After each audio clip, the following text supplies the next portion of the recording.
Buenos días a todas y a todos. Vamos a continuar con este curso de el sistema de nulidades en materia electoral. Yo soy Darío Alberto Mora Jurado.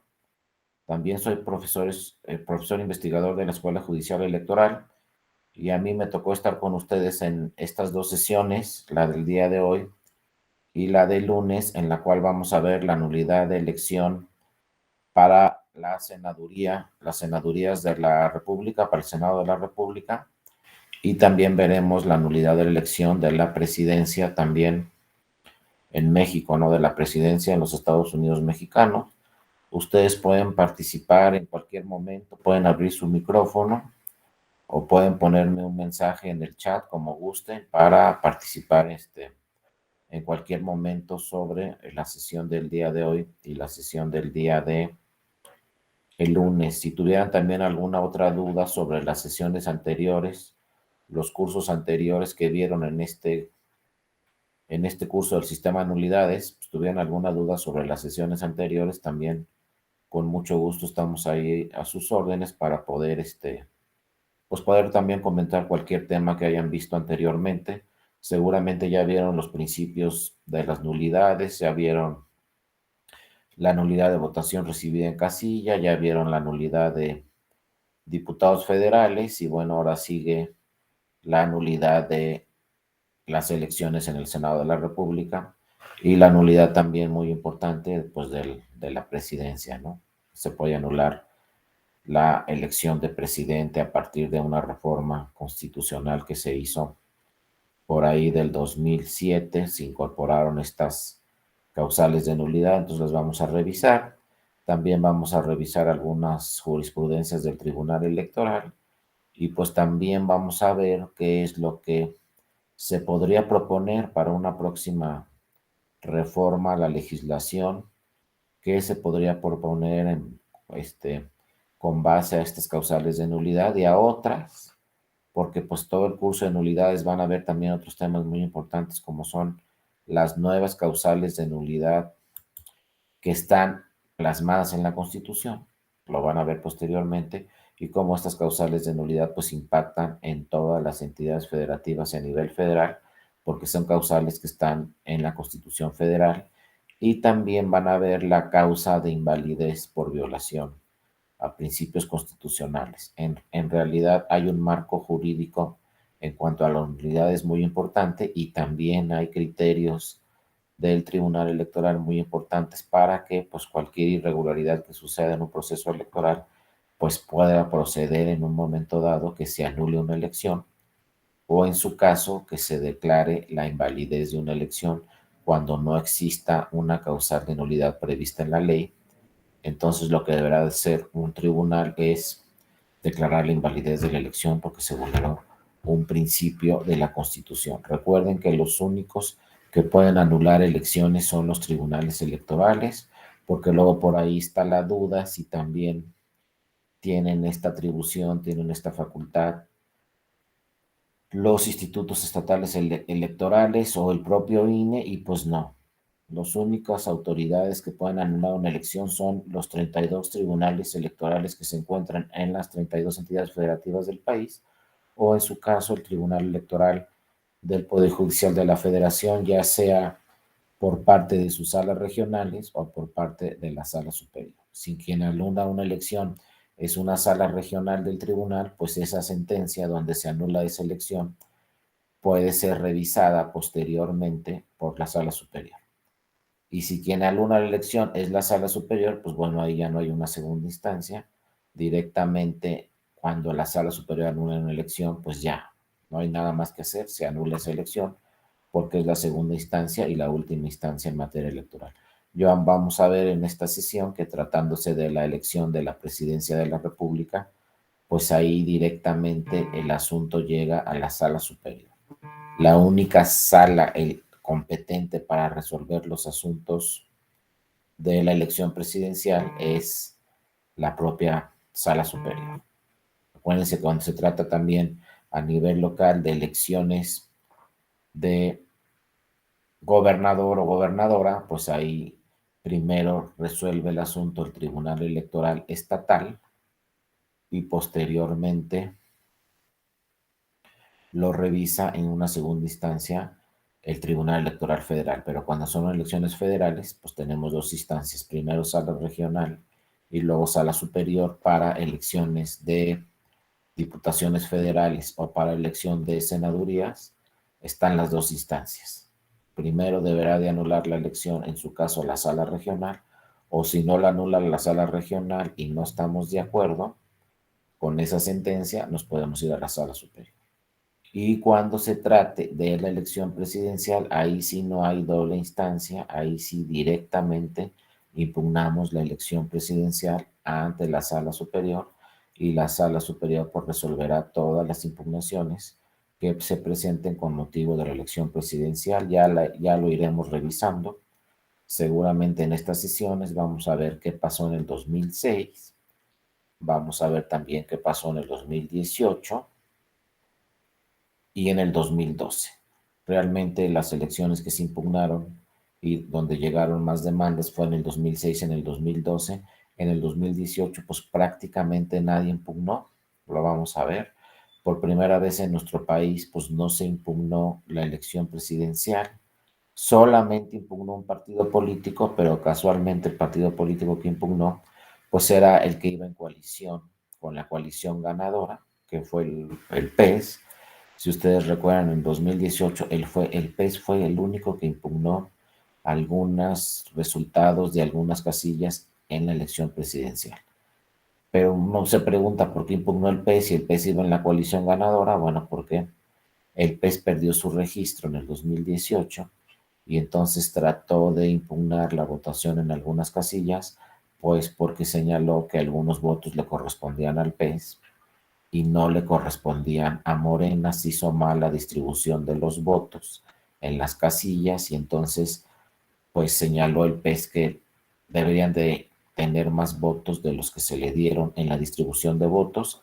Vamos a ver si nos da tiempo de explicar este tema de la distribución de votos, cómo se distribuyen los votos en la casilla y luego cómo se distribuyen los votos en los consejos distritales, porque es un tema muy importante y muchas veces genera confusión. Por ejemplo, si una ciudadana o un ciudadano marca los tres emblemas en la boleta de la coalición, pues a quién le damos ese voto, a un partido, al otro, o para quién cuenta ese voto, es el mismo candidato, pero son tres partidos, el ciudadano o la ciudadana marcó los tres, pues vamos a explicar también esos temas, porque bueno, conmigo también vamos a terminar este curso, también posteriormente, creo que es la semana que entra, o si no, en 15 días, pues vamos a ver también los temas de recuento de votos y de juicio de inconformidad. Entonces, en estas 4 sesiones que van a tener conmigo, pues yo espero también que nos dé tiempo de explicarles ese tema de la distribución de votos tanto en la casilla como la distribución de votos también en los consejos distritales. Pero pues llamó mucho la atención en el 2018 que pues todos los partidos que perdieron la elección, pues por lo general, casi casi en automático, impugnan una elección, sobre todo cuando es muy importante como de una gobernatura o la propia elección presidencial, pues cuando se pierde el segundo lugar, por lo general impugna. Sin embargo, en el 2018, pues todos los partidos aceptaron que quedaron en segundo, en tercero, en cuarto lugar. Todos los partidos aceptaron su derrota, entonces no hubo prácticamente impugnaciones en la elección presidencial del 2018. Les digo, las únicas demandas que llegaron fueron del PES, tratando de obtener más votos para que no perdiera su registro. Sin embargo, bueno, el INE señaló que perdió su registro porque no alcanzó el 3%. Llegaron al tribunal, el Tribunal Electoral en el 2018 confirmó que perdía el registro y pues ya saben la historia, en este 2021 volvió a registrarse el PES con otro nombre, pero pues también volvió a perder su registro. En las dos elecciones ha estado muy cerca, tanto en el 2018 como en el 2021, pues tuvieron 2,80 y tantos por ciento, casi el 3%, pero no se consiguió ni en el 2018 y no se consiguió tampoco en este 2021. Y luego también a ver si nos da tiempo de ver lo que pues cuando se anuló una elección también de diputados, esto provocó pues que un partido político que en ese tiempo era el PT, en el 2015, también perdió su registro, pero como se anuló una elección de diputaciones federales por parte del Tribunal Electoral, a ver si nos da tiempo de ver ese caso también, pues al convocarse una elección extraordinaria en ese distrito donde se anuló la elección, pues con los votos de la elección extraordinaria, el PT alcanzó el 3%. Es decir, en, el nove, en 299 distritos, que son 300 en el país, pues en los 299 distritos no alcanzó el 3% el PT. Pero como se anuló un distrito, solamente uno de los 300 se anuló, pues se convocó a elecciones extraordinarias y en ese último distrito el PES tuvo una muy buena votación, digo, el PT tuvo una muy buena votación y alcanzó el 3% con motivo de la elección extraordinaria en el 2015 y pues por eso sigue ahí con su registro el PT, ¿no? No lo ha perdido, no lo perdió en el 2018, tampoco lo perdió en el 2021, pero todo fue gracias a esa elección extraordinaria que con los votos de la elección extraordinaria pues alcanzó el 3%. Vamos a ver también esos casos. Bueno, seguramente ya lo vieron, simplemente lo vamos a reforzar un poco. En el sistema de nulidades en materia electoral, pues seguramente ya vieron lo que se entiende por nulidad electoral. También seguramente ya vieron los principios y criterios rectores del sistema de nulidades y ya vieron las causales de nulidad de votación recibida en casilla. Les digo, si tuvieran dudas, pues me las hacen saber y las comentamos. También en las últimas sesiones seguro ya vieron las causales de nulidad de diputados federales o diputaciones federales. Y ahora pues nos toca ver la nulidad de las elecciones de la senaduría, senadores y senadores, y de la presidencia de la República. Eso les va a tocar conmigo. Posteriormente también van a ver las causales de nulidad constitucionales, las que están plasmadas ya en la Constitución a partir de 2014, que también son muy importantes. Y finalmente van a ver la invalidez de una elección por violación a principios constitucionales, que esta no es una causal que esté ni en la Constitución, ni tampoco está en la ley general, ni en las leyes de las entidades federativas. Esta causa de invalidez es una tesis, una jurisprudencia del Tribunal Electoral, ¿no? Que también la hace valer los partidos políticos ante el propio Tribunal Electoral, ya sea el federal o ya sean los tribunales electorales en las 32 entidades federativas, y el tribunal pues ya ha anulado en diversas ocasiones, ha declarado la invalidez de una elección por violación a principios constitucionales. Por lo general, la mayoría de los casos es porque se ha vulnerado el principio de separación Iglesia-Estado y por lo tanto el tribunal pues tiene que anular la elección cuando, por ejemplo, se utilizan símbolos religiosos durante las campañas. Esto está prohibido a nivel constitucional. Sin embargo, no hay una causal de nulidad ni en la Constitución ni en la ley. Pero eso no quiere decir que porque no exista la causal de nulidad ya no se va a anular la elección. Entonces lo que hace el tribunal es que en vez de anular la elección, lo que hace el tribunal es declarar la invalidez de la elección. El tribunal dice no puede ser válida esa elección porque se vulneró un principio muy importante de la Constitución, en estos casos de separación Iglesia-Estado. Y a ver si nos da tiempo de platicar también de una causal de nulidad que no existe tampoco ni en la Constitución ni en la ley, pero que es muy importante y que el tribunal acaba de resolver hace algunos días, un asunto donde anuló la elección porque se ejerció violencia política en razón de género a una candidata en una elección. Eso nunca se había dado, que la Sala Superior por estos motivos anulara una elección, pero bueno, ya lo tuvimos hace algunos días.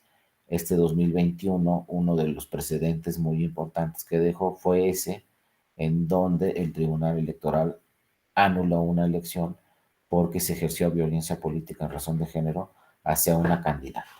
La Sala Regional Ciudad de México fue la que anuló la elección, después se fueron a la Sala Superior, quienes no estaban de acuerdo con esa sentencia y la Sala Superior confirmó que se anulara esa elección porque se ejerció violencia política en razón de género. Entonces, pues es importante que en una próxima reforma electoral, pues se incorpore al catálogo de nulidades esta nueva causal de nulidad que no existe en la Constitución ni en la ley, pero que se incorpore. Y ojalá que, como yo lo pienso, ojalá se pudiera incorporar a nivel constitucional para que si ponemos esa causal de nulidad en la Constitución, como las otras tres que van a estudiar en las próximas sesiones, pues entonces al estar a nivel constitucional esa causal de nulidad, pues aplicaría para todas las elecciones, ya sea para las federales o ya sea en las 32 entidades federativas. Ya hay algunos estados que se adelantaron al tema federal. Algunas entidades federativas en el país ya manejan esta causal de nulidad, creo que es Veracruz y creo que es la Ciudad de México, no estoy seguro del dato, pero hay algunos estados, pero la idea es que todos los estados manejen esta causal de nulidad y también se maneje en las elecciones de la presidencia de la República, en las senadurías y en las diputaciones. Vamos a ver eso, ¿no? Pero bueno, yo actualmente estoy escribiendo un artículo relacionado con ese tema de poder incorporar esta causal de nulidad a nivel constitucional en una próxima reforma para que ya exista ahí y no solamente sea a través de criterios del tribunal que se haga valer, pero bueno, ya tenemos ahí el precedente donde la Sala Superior hace algunos días ya confirmó que se anulara una elección porque se ejerció violencia política en razón de género. Fue una elección en un ayuntamiento en el estado de Guerrero. Entonces seguramente se va a hacer un precedente muy importante para que se plasme este criterio, pues ya, como les digo, a nivel federal y también en las 32 entidades federativas. Y pues seguramente ya desde las elecciones que tengamos el año que entra, pues ya seguramente podrá aplicar para algunas otras elecciones si es que se da este supuesto, que ojalá no se dé, pero se podría dar en cualquier elección que se ejerza violencia política en razón de género, alguna candidata y ver cuáles son las consecuencias si es que sucede este asunto, pero ya hay que revisarlo porque es un tema muy importante y pues ya está ahí el precedente de la Sala Superior, un caso que resolvió en donde pues ya se anuló esa elección. También en este 2021 se anularon algunas otras elecciones. Muchos casos fueron también este que les comento, porque se utilizaron símbolos religiosos en las elecciones, porque, pues por ejemplo, personas que ejercen alguna religión de culto religioso, pues también hicieron pronunciamientos a favor o en contra de partidos políticos. Hubo un caso también muy importante, ¿no? Creo que fue Tlaquepaque, Jalisco, donde también ahí hubo pronunciamientos sobre símbolos religiosos, sobre temas religiosos, y pues también la Sala Superior anuló la elección. En realidad se anularon en este 2021 15 elecciones, pues de todas las que tuvimos, que fueron muchísimas. Recuerden que en este 2021 tuvimos elecciones en las 32 entidades federativas, más la elección de diputaciones federales, y lo que dejó finalmente este tema fue que se anularon 15 elecciones. Entonces, pues vamos a tener 15 elecciones extraordinarias, algunas ya se están organizando, algunas ya se están, ya están en proceso de campaña o están a punto de tener elecciones. De estas 15 que se anularon, algunas otras pues van a ser hasta el 2022 cuando se celebren las elecciones extraordinarias, pero vean que no es cosa menor.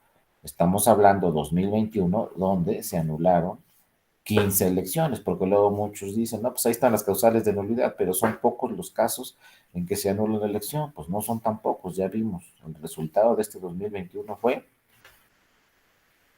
que se anularon 15 elecciones.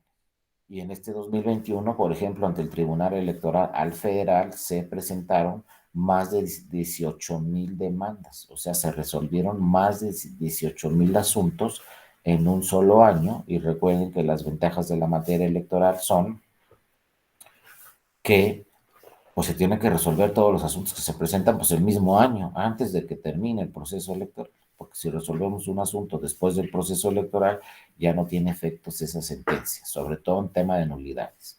Si nosotros vamos a hacer valer ante el tribunal que se anule una elección, pues el tribunal tiene que resolver todas esas impugnaciones antes de que tome posición el candidato ganador, o antes de que se instale el ayuntamiento, o antes de que se instale el Congreso. No puede resolver después. Por eso en este 2021 pues, se resolvieron 18,000 asuntos y todavía quedan algunos pendientes para el mes de diciembre, pero pues tuvieron que salir 18,000 asuntos en un solo año. Sí, buenos días, adelante, Lisette. Hola, buenos días, doctor. Buenos días, Hola. compañeras, compañeros.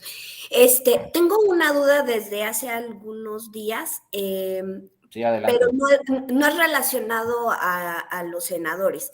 Más bien tiene que ver con esta situación de los símbolos religiosos. A mí me llamó la atención hace muchos años, en un 15 de septiembre, que llego a un municipio y me encuentro que sale la bandera desde la iglesia y se traslada hasta Palacio, y curiosamente el presidente municipal se reelige, no para presidente municipal, sino más bien para diputado, y gana.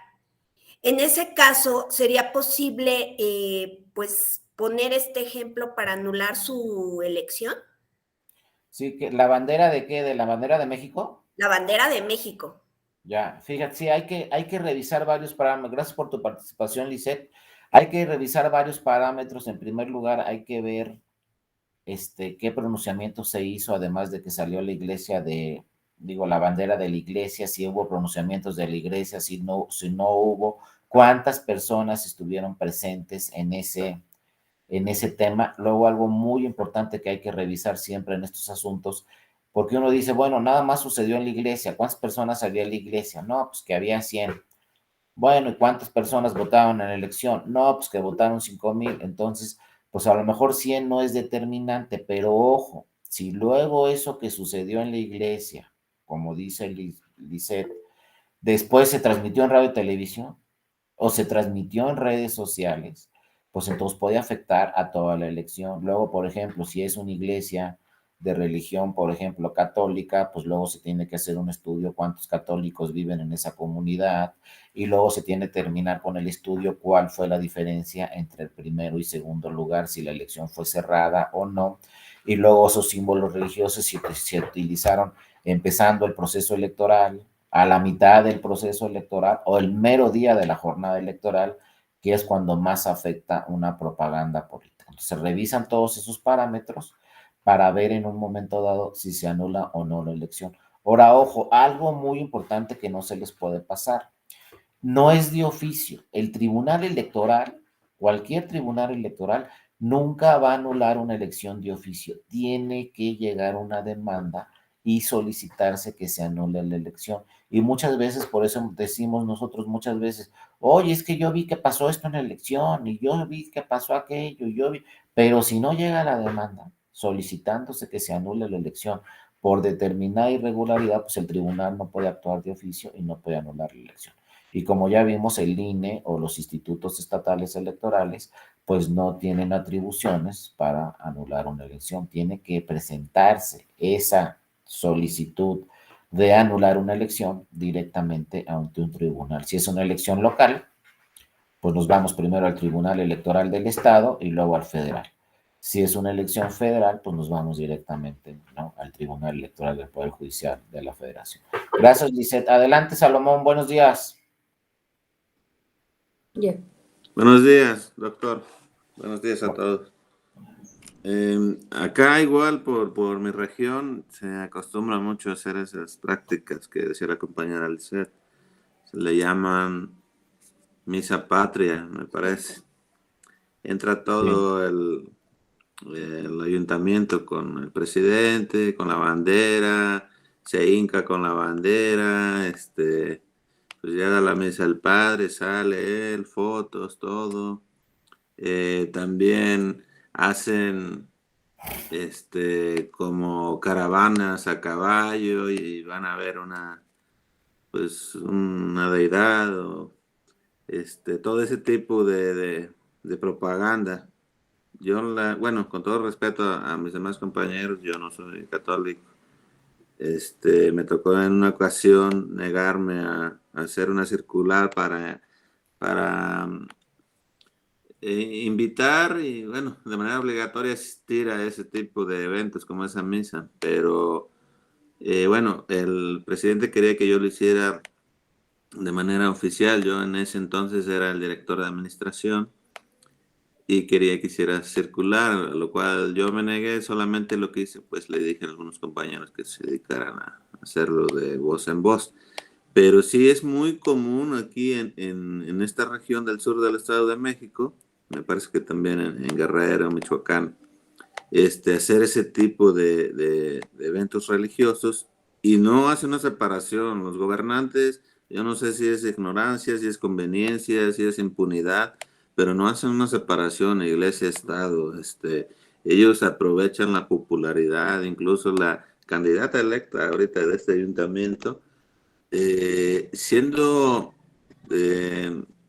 protestante, o sea, de una religión cristiana pentecostés, eh, pero con tal de ganar el voto de la mayoría que es católico, subió a su página oficial de Facebook en plena campaña una foto donde se ve que estaba como dándole la bendición o persinándola, en la religión católica. Lo subió y dijo pues que antes de salir a la campaña ella siempre piensa en Dios y, bueno, muchas cosas de esas. Pero como dice usted, no hay, en ocasiones no hay quien denuncie, ¿no? Quien denuncie este tipo de irregularidades, y todo se queda impune. Gracias, doctor. No, a ti, Salomón, muchas gracias por tu participación. Y sí suceden en muchas ocasiones, pues, estos temas, ¿no? Que se presentan ahí las irregularidades, pero posteriormente ya no llegan las impugnaciones al tribunal. Pues habrá que revisar. Y los casos que llegan al tribunal, pues como les digo, ya en muchas ocasiones, por estas situaciones, por estas irregularidades, pues el Tribunal Electoral ha anulado diversas elecciones. Antes existía el pretexto de que decía, no, por ejemplo, es que aquí en el Estado de México, pues no existe una causal de nulidad que diga si se utilizan símbolos religiosos, se anula la elección. O si hay pronunciamientos de una persona que pertenezca no a una religión, que sea un obispo, por ejemplo, como ha habido casos así de obispos donde se pronuncian a favor o en contra de un partido político, pues luego dicen, no, es que aquí en el Estado no hay causales de nulidad que se refieran a eso. Hay otras que se refieren a si rebasas los topes de gastos de campaña o si utilizas recursos públicos, etcétera, pero no se habla de separación iglesia-estado en la causal de nulidad. Sin embargo, ya cuando vean esta causa que ha señalado el tribunal, invalidez de una elección por violación a principios constitucionales, el tribunal dice, no, pues si no hay causal de nulidad, no vamos a anular la elección, pero sí vamos a declararla no válida, o sea, vamos a declarar la invalidez de la elección porque se vulneró fehacientemente este principio de la Constitución, el 130, que habla de separación iglesia-estado. Entonces, si ustedes buscan la invalidez de una elección por violación a principios de la Constitución, no lo van a encontrar en la ley. Tampoco lo van a encontrar en la Constitución. Es un criterio del propio Tribunal Electoral. Y entonces este criterio pues ha permeado en todos los tribunales electorales estatales, y ustedes, en base a este criterio y a los precedentes que encuentren de este criterio, pues pueden hacerlo valer también al tribunal. Pero insisto, si lo buscan en la Constitución, no van a encontrar esta causa de invalidez por violación a un principio constitucional de una elección, pero sí está ahí muy claramente los precedentes del tribunal. Inclusive, como les digo, en este 2021, pues se anularon algunas elecciones porque no hubo una separación iglesia-estado, se acreditaron todos los parámetros y entonces el tribunal anuló también algunas elecciones con motivo de este tema de separación iglesia-estado. Y ese es un principio constitucional, pero puede haber otro principio constitucional también que no sea una causal de nulidad y que provoque en un momento dado también, pues que se tenga que declarar la invalidez de una elección porque se vulneraron principios constitucionales. Gracias, Salomón, también por tu participación. Y bueno, en las nulidades, sí, adelante, Abril. Buenos días. Buenos días, doctor. Buenos días a todos mis compañeros. Tengo una pregunta. Es que por ejemplo, en el caso de que están justamente en el periodo de la elección, ¿no? La recepción de votos y se comete un delito electoral, se puede solicitar la nulidad y aparte se puede recurrir a la FEPADE, por ejemplo. Sí, muchas gracias, Abril, por tu participación. Mira, en materia electoral hay 3 formas de hacer valer las irregularidades que sucedan en un proceso electoral. La primera es, existe una figura que si se meten a otros cursos aquí de la Escuela Judicial Electoral, si se meten a cursos, uno que se llama Procedimiento Especial Sancionador, ahí van a ver que hay quejas que se pueden presentar durante todo el proceso electoral. Y tú puedes presentar una queja por diversos propaganda política que se presente durante las campañas en radio y televisión o en redes sociales. Entonces, si tú ves algo ahí, alguna irregularidad, presentas la queja. Esa queja la investiga el INE y después la resuelve el Tribunal Electoral. Esa queja lo que va a provocar es sancionar a los responsables de la propaganda política, por ejemplo. También esa queja puede provocar que inmediatamente se dé de baja esa propaganda en radio y televisión o en redes sociales y sancionar económicamente a los responsables, inclusive a los partidos políticos, a las televisoras, a las estaciones de radio. Bueno, ya presentaste tu queja y ya la resolvió el Tribunal Electoral y ya sancionó a los responsables. Esa es la primera vía. La segunda vía son las denuncias que se presentan ante la Fiscalía Especializada en Atención a Delitos Electorales. La primera queja es porque tú ves que hay una irregularidad en el proceso electoral para que sancionen a estas personas. La segunda es porque tú también piensas que puede acreditarse un delito electoral. Entonces, cuando hablamos de un delito electoral, vas a presentar ya tu denuncia ante la Fiscalía. La Fiscalía, ya sea la federal o también en las entidades federativas, hay Fiscalía especializada en atención a delitos electorales, va a investigar esa denuncia y en un momento también va a sancionar a los responsables, pero una sanción penal, no una sanción administrativa como la del tribunal y la investigación que hizo el INE que provocó una sanción del tribunal, porque antes el INE investigaba y también sancionaba. Y contra la sanción del INE te ibas al tribunal, pero con la reforma 2014 ya no sanciona el INE hace la investigación, manda el expediente al tribunal y que sanciones el tribunal, pero es administrativa. La penal es la denuncia ante la Fiscalía, pero ojo, esas 2 denuncias, tanto la queja ante el INE como la denuncia ante la Fiscalía, te pueden servir después como pruebas para después que termine el proceso electoral, después de la jornada electoral, decirle al tribunal, mira lo que pasó en la campaña, aquí presenté estas quejas y aquí se sancionaron a estos responsables. Aquí presenté ante la Fiscalía estas denuncias, aquí se sancionó a estas personas, quizá o todavía está en proceso la denuncia, pero tú presentas esas quejas y esas denuncias también y le dices al tribunal, mira lo que pasó durante la campaña, entonces tribunal también anula la elección. ¿Qué es la tercera vía? Después de la jornada electoral, yo voy a presentar lo que se llama un juicio de inconformidad, que ya vamos a estudiar después, y le puedo solicitar al tribunal que se anule la elección porque sucedieron todas estas irregularidades. Y presentas como prueba tu queja y también presentas como prueba tu denuncia. Entonces son 3 formas diferentes que pueden provocar finalmente que se anule la elección. Y si se anula la elección, pues nos vamos a una extraordinaria y a volver a empezar todo. Ya luego vamos a ver cómo hay causales de nulidad, unas sí y otras no, pero las causales de nulidad que están en la Constitución dicen que si se anula la elección, ya no puede participar el candidato ganador en la extraordinaria. Ese es un tema muy importante que nació en 2014, pero solo las causales de nulidad que están en la Constitución, que ya van a estudiar después. Si ganas, entonces participa el partido en la extraordinaria, pero ya no el candidato ganador. Eso también es muy importante, que habrá que revisar si eso debe aplicar para todas las causales de nulidad o solamente para que están en la Constitución. Pero sí, Abril, son 3 procedimientos. Primero tu queja, luego la denuncia ante la Fiscalía y finalmente puedes presentar un juicio de inconformidad y decirle al tribunal que anule la elección. Entonces las sanciones son 3, una administrativa, otra penal y otra jurisdiccional donde de plano se anula toda la elección. Pero van de la mano las tres.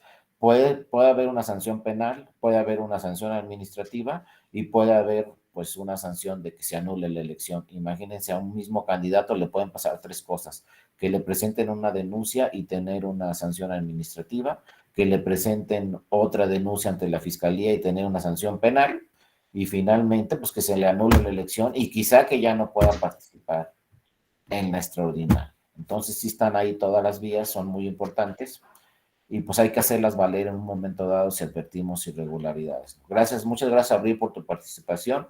Doctor. Pues aquí seguimos. Sí, adelante, José Luis. Yo tengo una cuestión. Sí, dime. Los procedimientos ordinarios sancionadores y los especiales tienen los alcances para anular una elección. Sí, José Luis, son solamente precedentes. Tú cuando presentas tus procedimientos especiales, el especial sancionador o el ordinario, lo que vas a generar es una sanción administrativa. Por ejemplo, si eres partido político, te pueden sancionar con una amonestación, te pueden sancionar con una multa económica o te pueden sancionar hasta con suspensión de tu registro o pérdida de tu registro como partido político. Pero esa denuncia te va a servir como precedente para que posteriormente le digas al tribunal: mira, ya presenté estas denuncias porque pasaron estas irregularidades y ahora te solicito, tribunal, que anules la elección, porque además de esto que pasó en estas denuncias, pues pasaron también esta serie de irregularidades, ¿no?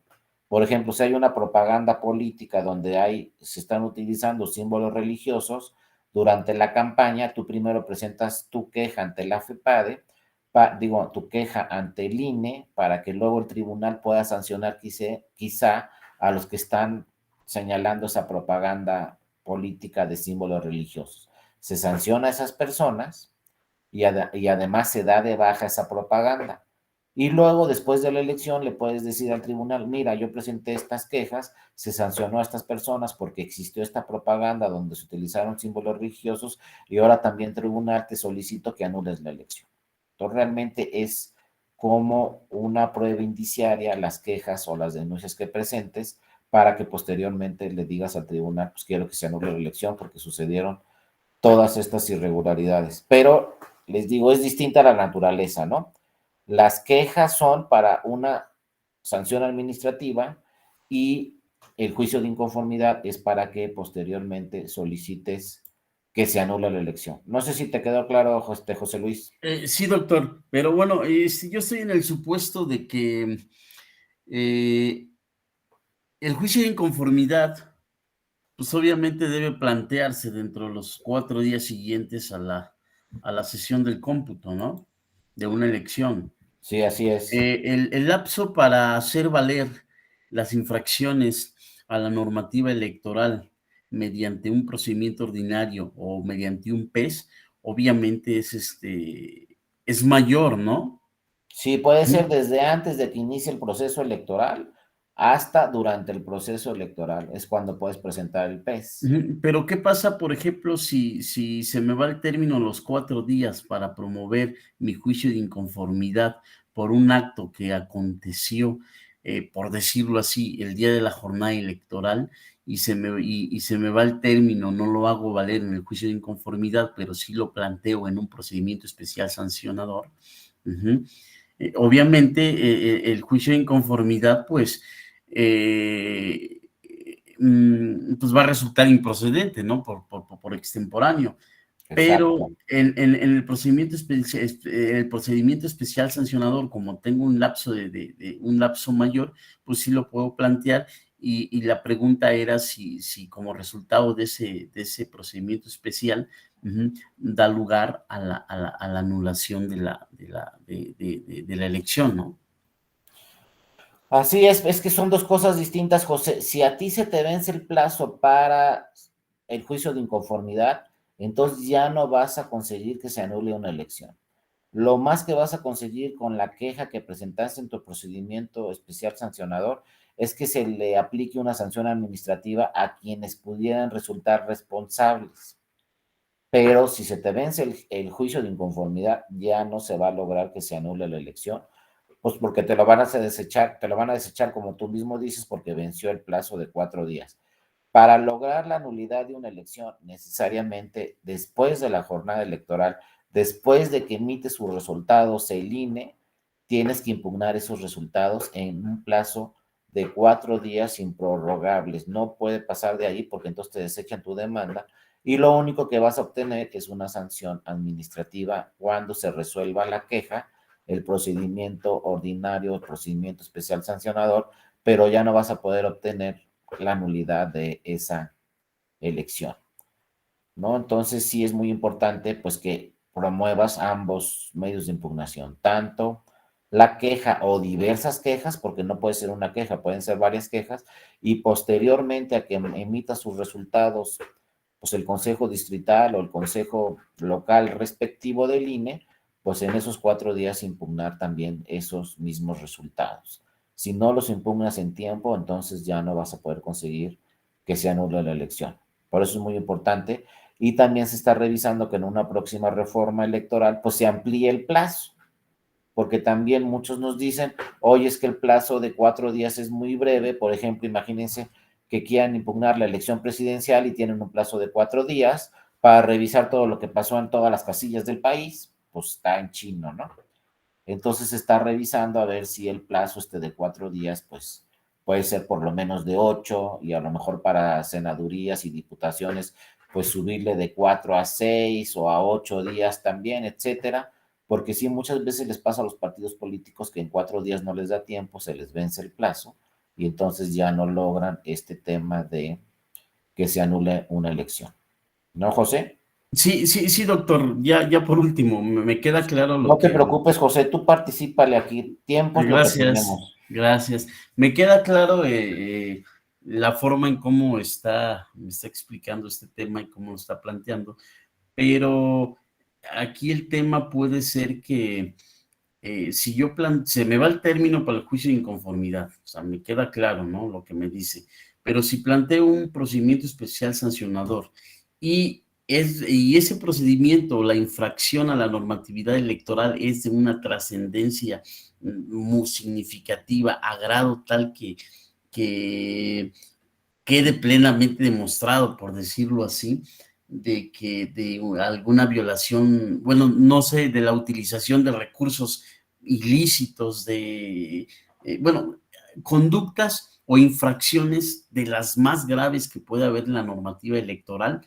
O sea, a pesar de que se encuentren plenamente acreditadas esas infracciones y que obviamente van a ser sancionadas con una multa administrativa, a pesar de eso, no tiene los alcances para anular la elección. Exactamente, José, no se puede, tienes necesariamente que solicitarle al tribunal que se anule una elección, porque el tribunal nunca puede revisar una elección de oficio. Si no llega una demanda al tribunal, el tribunal no va a revisar qué sucedió en esa elección. El INE tampoco, el INE va a declarar la validez de la elección y quién es el candidato ganador conforme a los resultados que emita el INE conforme al conteo de los votos en todas las casillas, ¿no? Y si nadie impugna la elección, yo te entiendo muy bien, a lo mejor en la denuncia se acreditó una irregularidad de una magnitud que lo que necesitamos hacer es anular la elección, porque ya se acreditó en la queja o en la denuncia, pues que la irregularidad es gravísima y obviamente debe anularse la elección. Pero si nadie lo solicita ante el tribunal, pues es imposible que el tribunal resuelva, pues cómo va a resolver el tribunal si no hay demanda, ¿me entiendes? Si nadie presenta una demanda ante el tribunal, pues el tribunal no va a revisar esos temas. Tiene que haber una demanda de por medio donde se esté solicitando que se anule la elección. Si no tenemos una demanda para que se anule la elección, pues no va a poder el tribunal entrar a revisar ese proceso electoral y pronunciarse, ¿no?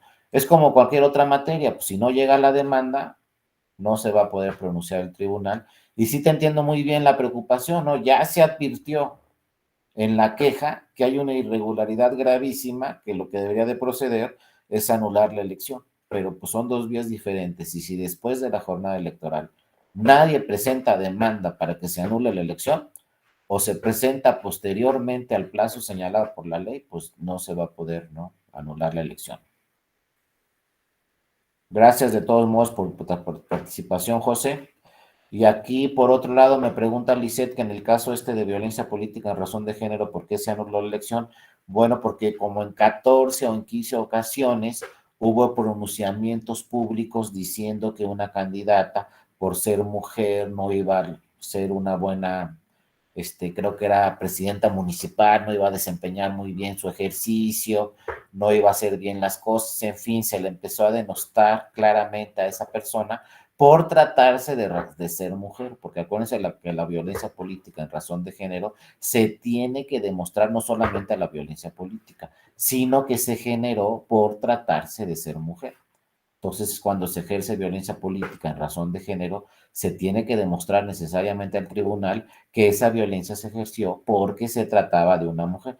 Entonces, obviamente, el tribunal evaluó este tema y dijo, no, pues el electorado, de alguna forma, se intimidó al electorado y se presionó al electorado para que no votaran por esta candidata, porque por tratarse de ser mujer, pues no iba a ser una buena, o no iba a ejercer muy bien su desempeño como, creo que el caso era de presidenta municipal, algo así, y entonces resolvió el tribunal que como fue en diversas ocasiones, en varias ocasiones, y fue un pronunciamiento público donde se enteró todo el electorado de esta situación, pues al ejercer esta violencia política en razón de género, pues el tribunal decidió que se anulara la elección y que se convocara a una nueva elección porque sí habían afectado todos esos pronunciamientos en forma pública, obviamente, la elección. Acuérdense que también por ahí la Constitución nos habla de un tema muy importante que es también el que no se puede denigrar. Antes se decía no se puede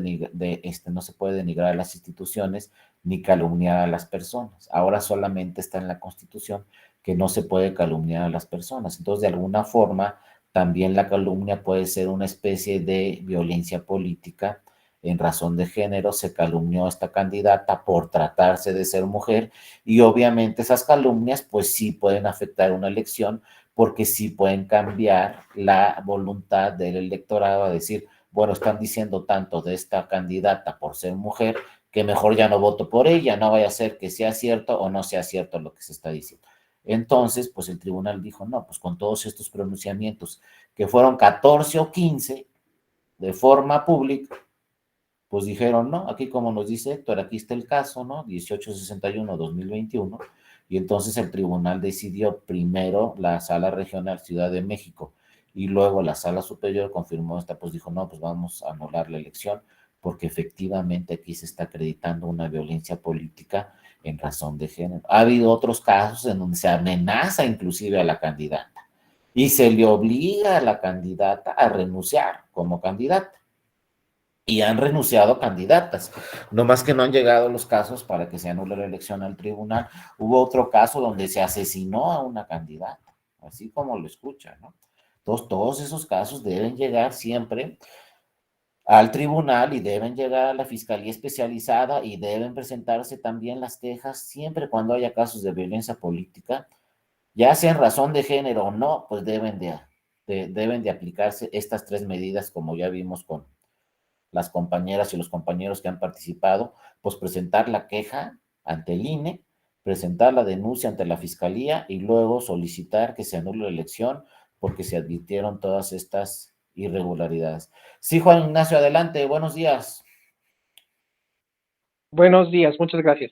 Sí, solamente para añadir que es la violencia política no se argumenta como tal en una causal de nulidad porque no está contemplada a nivel federal, pero sí se puede construir a partir de la violación a principios constitucionales y desde mi particular punto de vista, no solo los que están debidamente expresados en la Constitución, sino los que se encuentran implícitos en la misma a partir de que la Constitución es el fruto del pacto social. Entonces, nos da para mucho poder construir este tipo de causales propiamente. Exactamente, Juan Ignacio, muchas gracias por tu participación. Y así fue como lo ha hecho el tribunal cuando revisa estos temas de violencia política en razón de género, pues muchas veces dice, no va a pasar nada porque no hay causal de nulidad, pero como dice muy bien Juan Ignacio, pues eso no quiere decir que no se tengan que cumplir con diversos principios que están en la Constitución, explícitos o implícitos. Y el tribunal dice, pues entonces, aunque no exista la causal de nulidad, yo voy a revisar que el proceso cumpla con principios constitucionales. Y si no se ejerció, y si se ejerció violencia política en razón de género, no se están cumpliendo con diversos principios constitucionales que se deben de respetar, y entonces lo que procede aquí, pues es que se declare la invalidez de la elección. Lo que pasa es que muchos decían, no, pues no ha pasado, no lo ha señalado el tribunal. Han llegado casos a la sala superior, pero en ningún caso se ha confirmado que se anule la elección, porque sí habían llegado muchos casos, pero luego seguramente ya lo vieron y si no lo vamos a ver, pues existe también la figura de la determinancia. Acuérdense, cuando se anula una elección o cuando se declara la invalidez de la elección, no solamente hay que demostrar que, por ejemplo, ahí existió la violencia política en razón de género. Eso va a generar una sanción administrativa a quien la ejerció. Eso va a generar una sanción quizá también penal. Inclusive ya hay precedentes que dicen, pues te pueden poner ahí en una lista donde ya no puedes ser candidato en las próximas elecciones porque ejerciste violencia política en razón de género. O si eres un servidor público, pues ya no te vas a poder reelegir como servidor público, porque cuando fuiste servidor público, por ejemplo, fuiste regidor, ejerciste violencia política en razón de género. Pues cuando te quieras reelegir como regidor, pues ya tienes esa condicionante, ya hay una denuncia, se acreditó lo que se decía en la denuncia y entonces ya no vas a poder reelegirte. Pero además de eso, para anular la elección, no nomás es la sanción administrativa o en su caso la penal, también debe ser determinante porque estamos hablando de nulidades. Entonces habían llegado varios casos al Tribunal Electoral, pero el Tribunal Electoral dijo, bueno, sí se ejerció violencia política en razón de género, pero no afectó el resultado. Entonces, que se sancione administrativamente, que se sancione quizá penalmente, pero no se demostró que se afectó el resultado.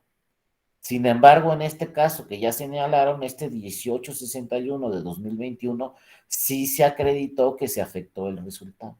Entonces, por primera vez, la Sala Superior ya anuló una elección porque además de todo, se acreditó la determinancia.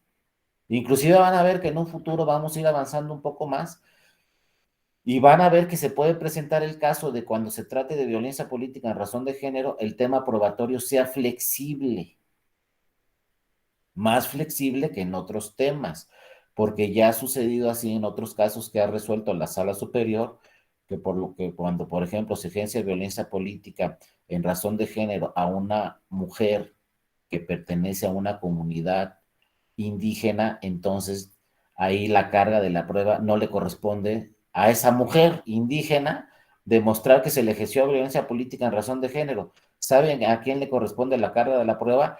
Al denunciado. Entonces el hombre que ejerció violencia política en razón de género a esa persona indígena, él es el que tiene que demostrar que no es cierto, porque existe la figura de la prueba flexible. Y aquí esto que quiere decir, la reconvención de la prueba, aquí el que tiene que demostrar que no es cierto es el hombre, porque ha señalado la Sala Superior que es muy difícil para una mujer que pertenece a una comunidad indígena, pues demostrar que se le ejerció violencia política en razón de género. Entonces es tan difícil demostrarlo que prácticamente con su propio, solamente con su confesión, se tiene como cierto, ¿no? Dice en su demanda, en su denuncia, me sucedió todo esto, y entonces de entrada se tiene como cierto, y el denunciado es el que tiene que demostrar, con pruebas fehacientes, que eso no es cierto. Pues quizá esto que les estoy diciendo que sucede con las personas o las mujeres que pertenecen a comunidades indígenas, pues pueda trasladarse, a lo mejor estoy exagerando, no sé, pero pueda trasladarse también a las causales de nulidad por violencia política en razón de género, que la prueba sea más flexible que para otras causales de nulidad, porque estamos tratando de un grupo vulnerable, ¿no?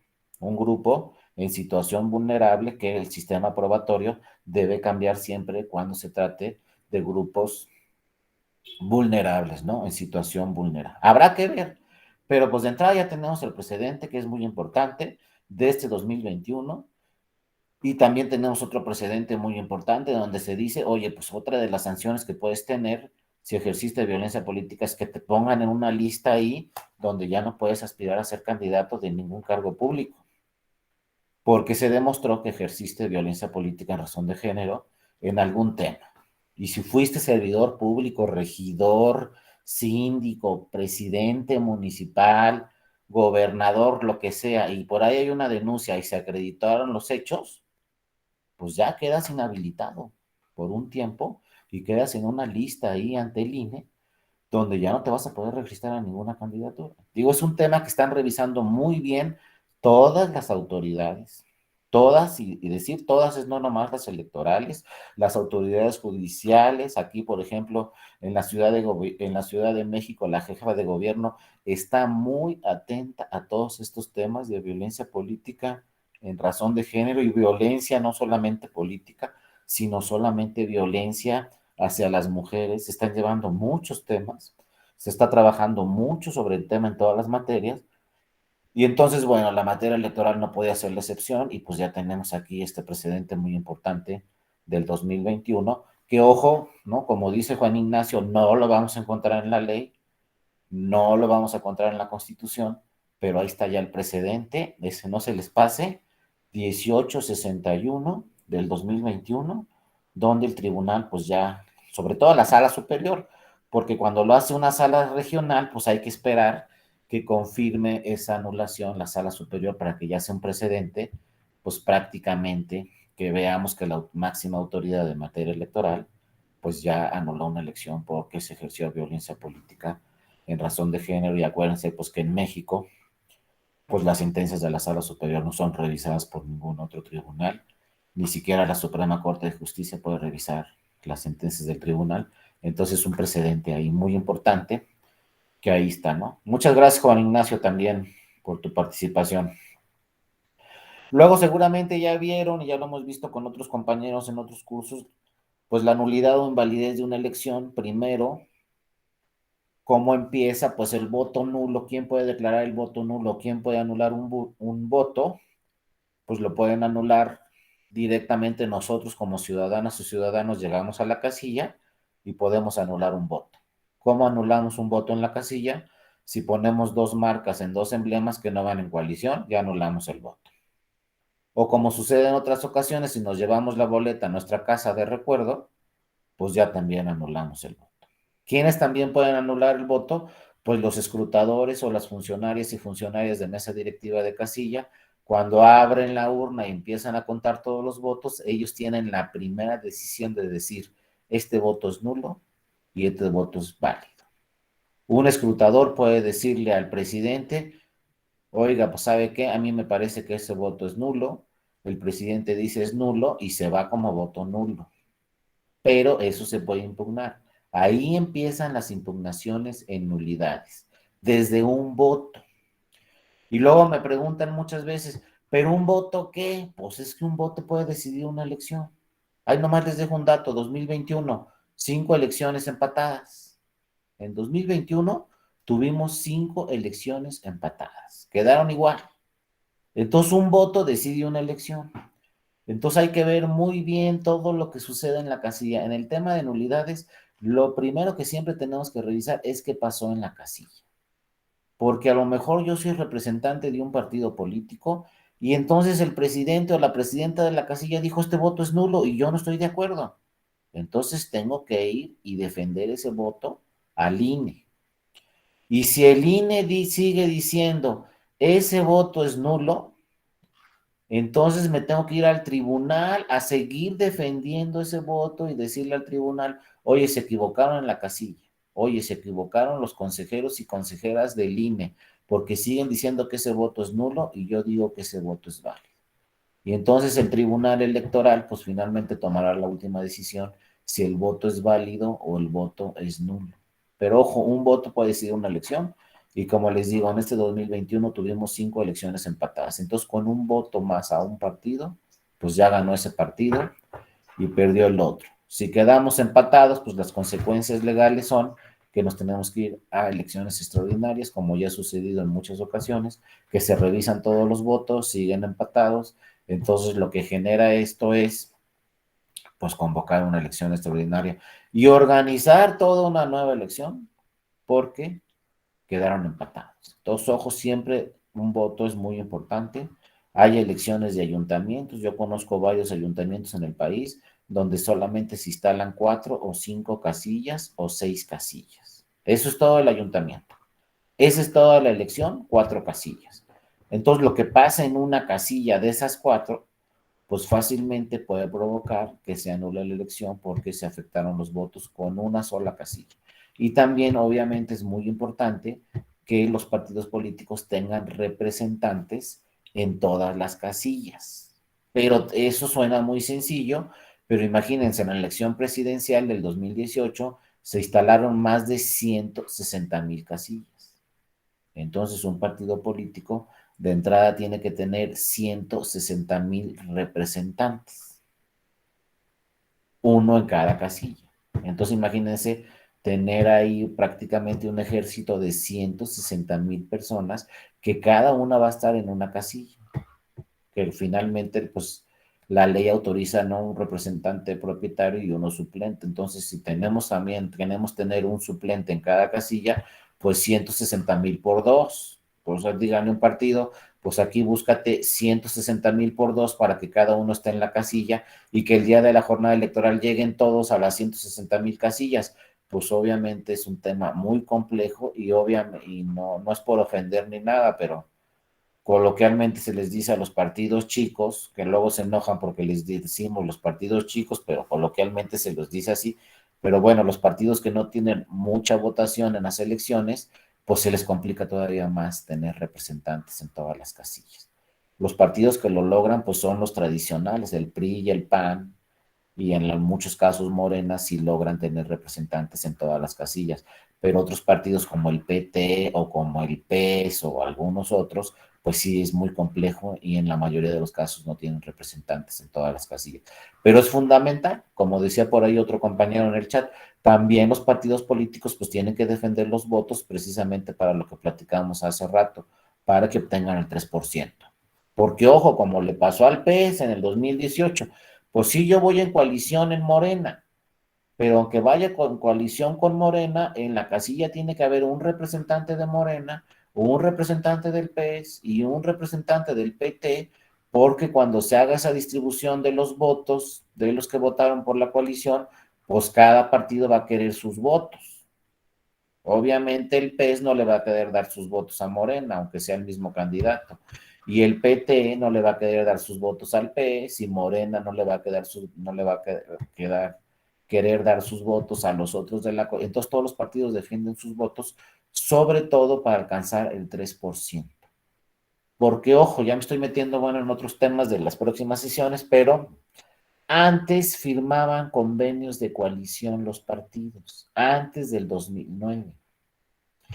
Y lo que hacían los partidos antes del 2009 era, pues firma un convenio de coalición y, por ejemplo, firmaba un convenio de coalición el PRD con el PT, y entonces en el convenio de coalición se decía por ahí del 2007, 2006 o antes, ¿no?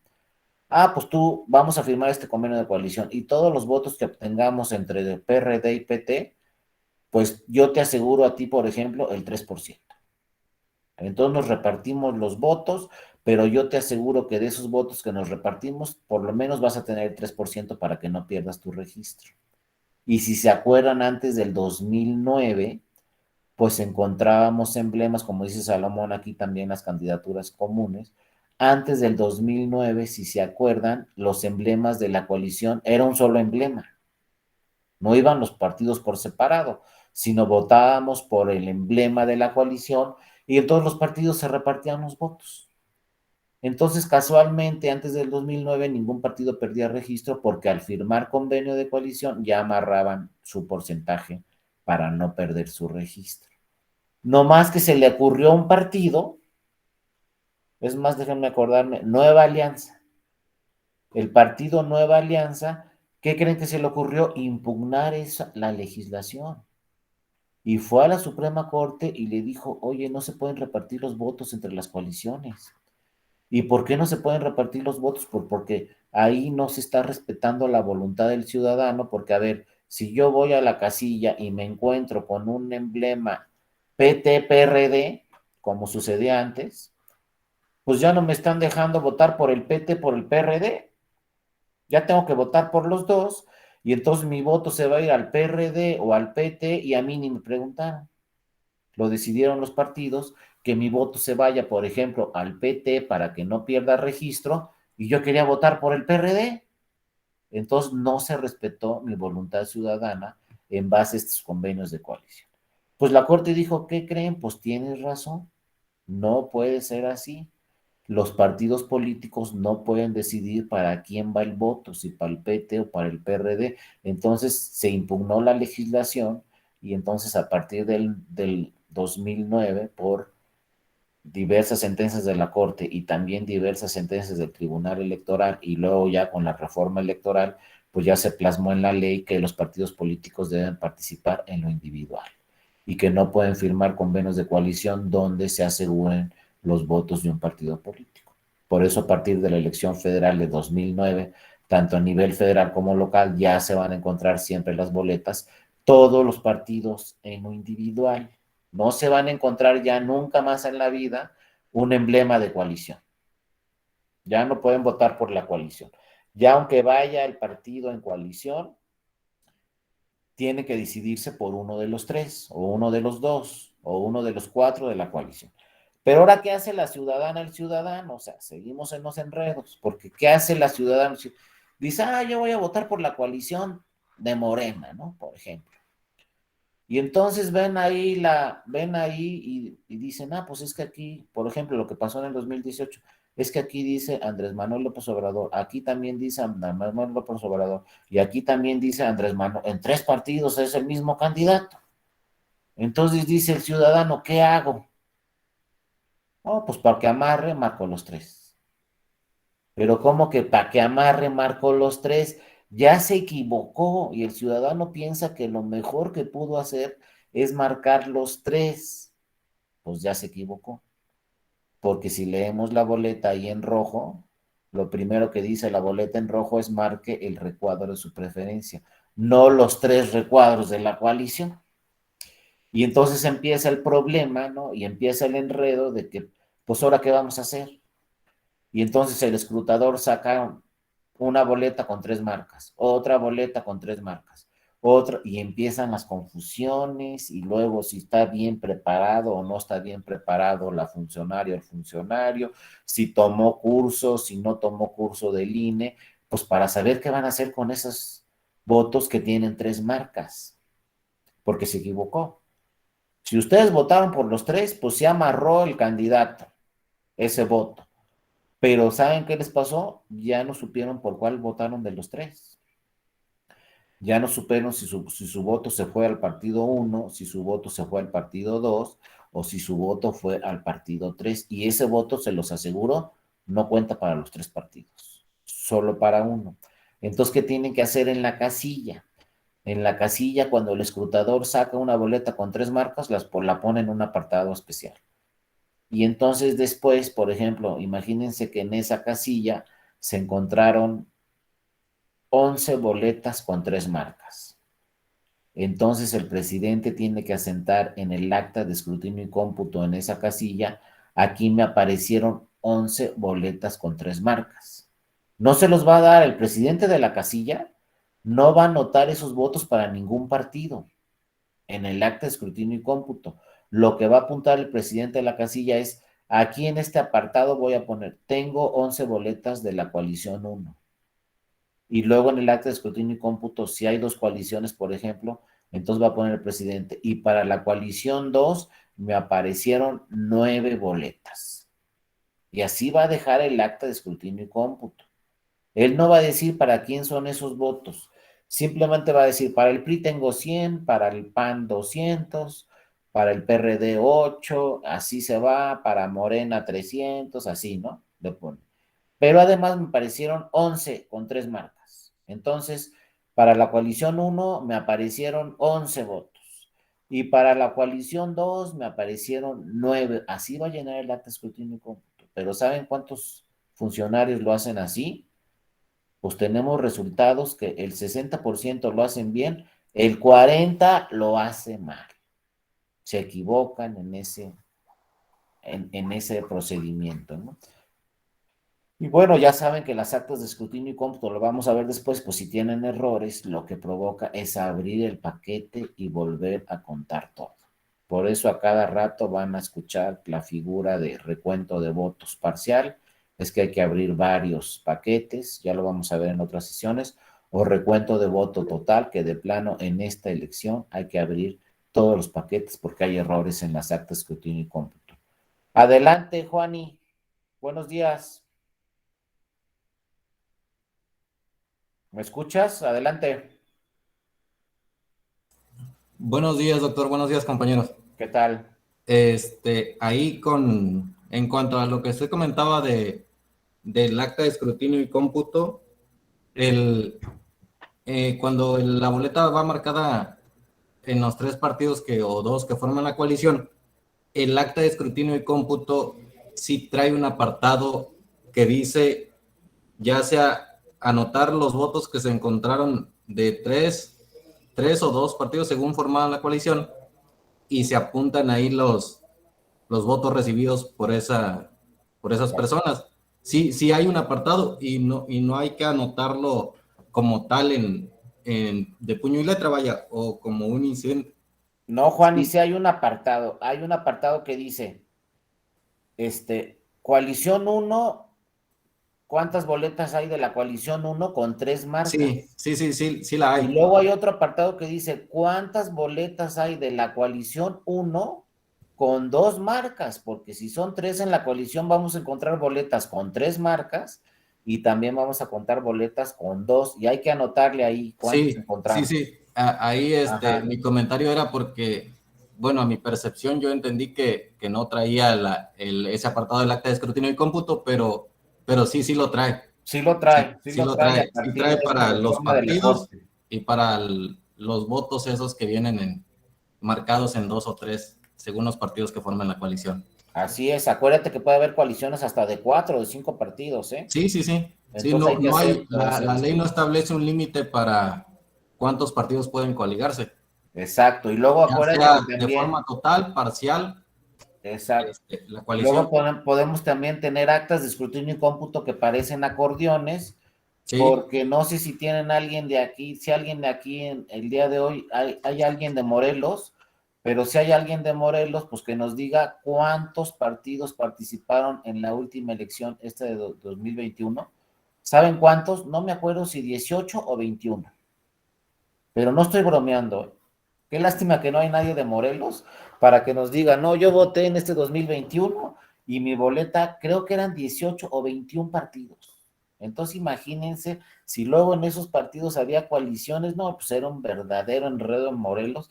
Yo no sé cuántas actas tuvieron errores, pero pues se registraron creo que 21 partidos, o 23, o una cosa así que yo dije, a ver, enséñenme la boleta, y hasta que me la enseñaron dije, no, pues sí, participaron 23 partidos en una elección. Entonces imagínense todas las combinaciones. Y como dices tú, Juan, y pues hay que ir llenando en el acta de escrutinio y cómputo todos los apartados, boletas con 3 marcas, boletas con 2 marcas. Pero ojo, en la casilla nada más se hace eso. Hasta ahí llegamos, ¿eh?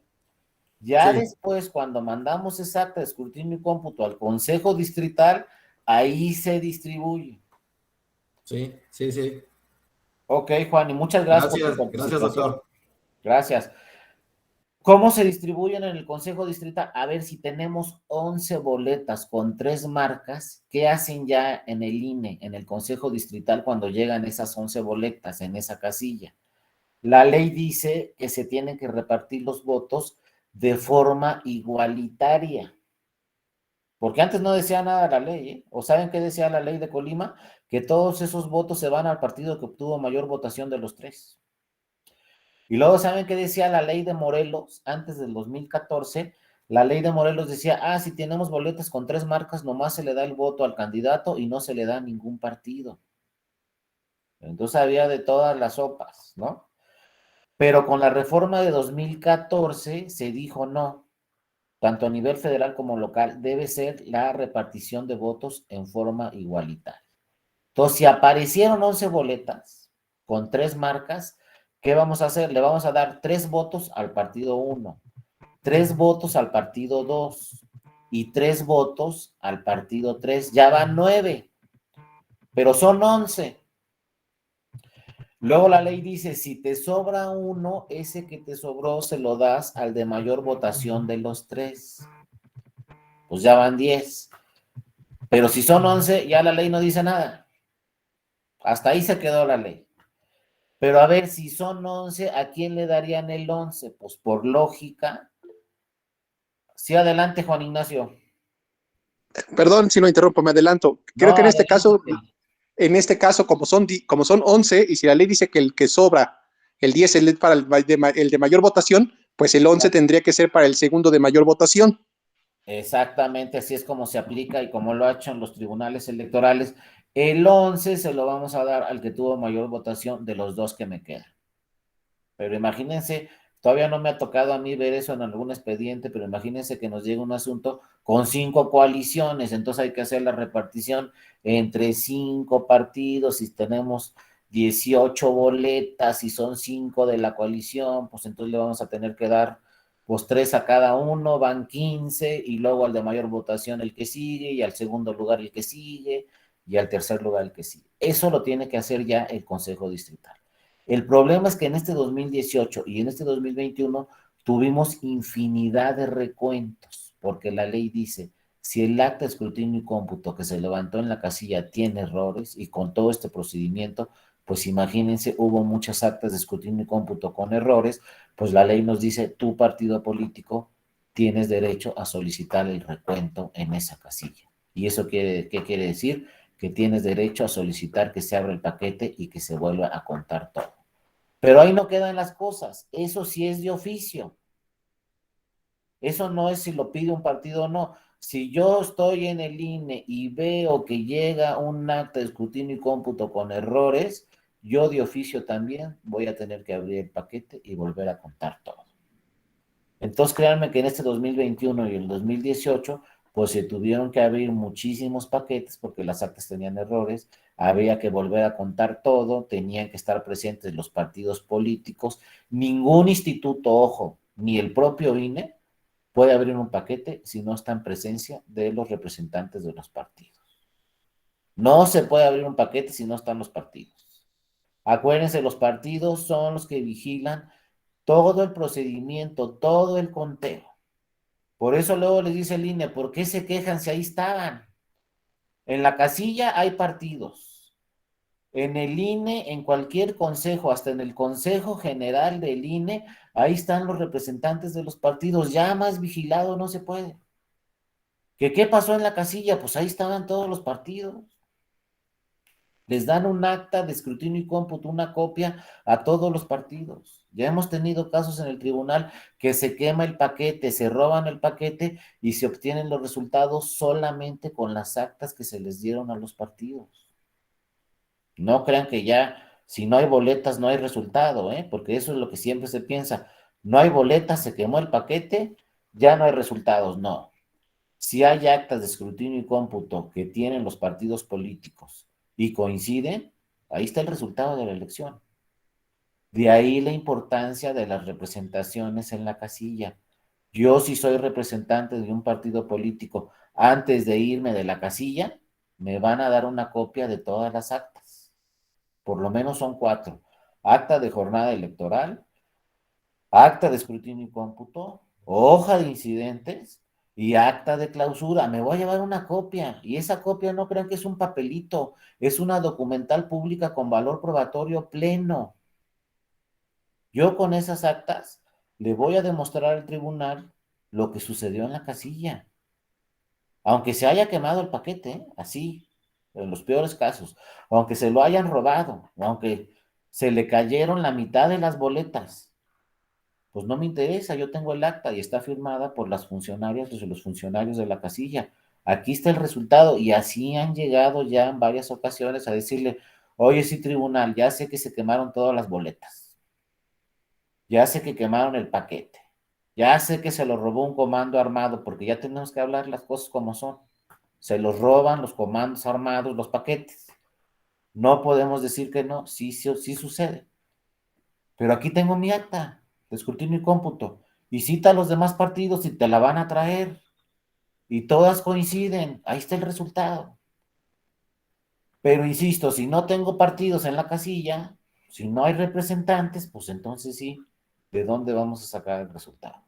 De ahí la importancia y por eso el sistema electoral en México pues está tan blindado, porque ahí están los representantes de los partidos en todo momento. Luego, como decía el compañero, el juicio de inconformidad, ¿quién lo va a presentar? Pues el representante del partido ante el INE.